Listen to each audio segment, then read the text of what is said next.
अस्सलाम वालेकुम वरहमतुल्लाहि वबरकातुहू। मुझे कहते हैं नाज़, आई होप कि आप लोग सब ठीक होंगे। मैं आज बनाने जा रही हूँ भिंडी गोश्त। यहाँ मैंने ले लिया है। और अच्छा, ये सबसे पहले मैं अपना रिव्यू दिखा देती हूँ भिंडी गोश्त कैसे बने। अच्छा, और मेरी ज़्यादा कोशिश वैसे होती है मैं ऑयल ज़रा कम ही डालूँ, और इसमें मैंने बहुत ज़्यादा ऑयल नहीं डाला और ना बहुत ज़्यादा स्पाइस भर भर के डाली है। सिंपल वे में बनाई है मैंने ये।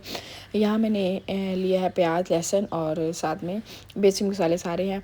ये सब्ज़ मिर्चें हैं और ये गोश्त है, इसको मैंने अच्छे तरीके से धो लिया है मटन। और यहाँ मैंने ले लिया प्रेशर। इसमें ज़्यादा कोशिश करती हूँ प्रेशर में जल्दी से बन जाता है और देर नहीं लगती। मैंने इसमें थोड़ा सा पानी डाल के और प्रेशर इसको लगा दिया था। और हर प्रेशर की अपनी स्पीड होती है। यहाँ मसाला मैं ऐड कर दूँगी जिसमें दड़ा मिर्च है, ज़ीरा है और हल्दी है। चाहे तो आप जो है पाउडर फॉर्म वाली चिली जो होती है वो भी आप इस्तेमाल कर सकते हैं, डिपेंड ऑन यू।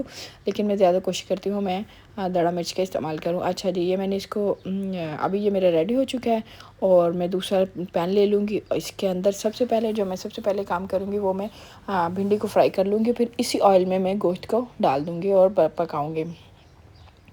ये मैंने इसको वॉश करके रख दिया था, अभी इसको ड्राई होने देते हैं। तभी मैंने इसके अंदर ऑयल ऐड कर दिया है और अभी मैं इसके अंदर भिंडी ऐड कर दूँगी। और भिंडी को फ्राई होने तक मैं इसको पकाऊंगी जब तक ये फ्राई हो जाएगी। अच्छा, इसको इतना ज़्यादा फ्राई नहीं करना कि ये काली हो जाए। अभी मैं इसको फ्राई होने दूंगी थोड़ी देर।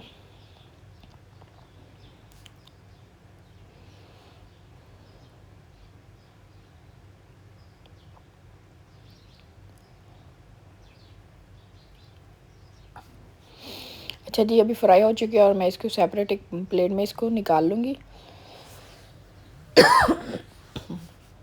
सॉरी फॉर डैट, मेरा आज गला थोड़ा सा ख़राब है। अच्छा जी, अभी इसी ऑयल में जो है, इसी ऑयल के अंदर मैं जो गोश्त जो मेरा रेडी हो चुका था वो मैं डाल दूँगी और इसको पानी को ड्राई होने तक पकाती रहूँगी। और ये जो टमाटर को काटने की ज़रूरत ही नहीं है, बस ऐसे ही ऐड कर दें और इसका छिलका भी ईज़िली फिर रिमूव हो जाता है। गोश्त को पकाते वक्त मैंने इसके अंदर टमाटर ऐड कर दिए थे और अभी इसके छिलको इसको कट लगा कर ऐड करें ताकि जल्दी से ना ईज़िली रिमूव हो जाए। अभी इसका पानी को थोड़ा सा सूखने दूंगी और पानी जब इसका ड्राई हो जाएगा तो इसको थोड़ा सा भूनने के बाद मैं इसके अंदर भिंडी ऐड कर दूंगी।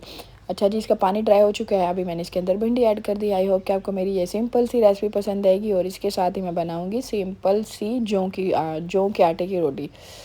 आई होप कि आपको ये मेरी वीडियो पसंद आएगी। पसंद आए तो शेयर कीजिए, लाइक कीजिए। ये है जौ के आटे की रोटी। इसको बस बनाना थोड़ा डिफ़िकल्ट होता है, इतना ईजी नहीं रहता।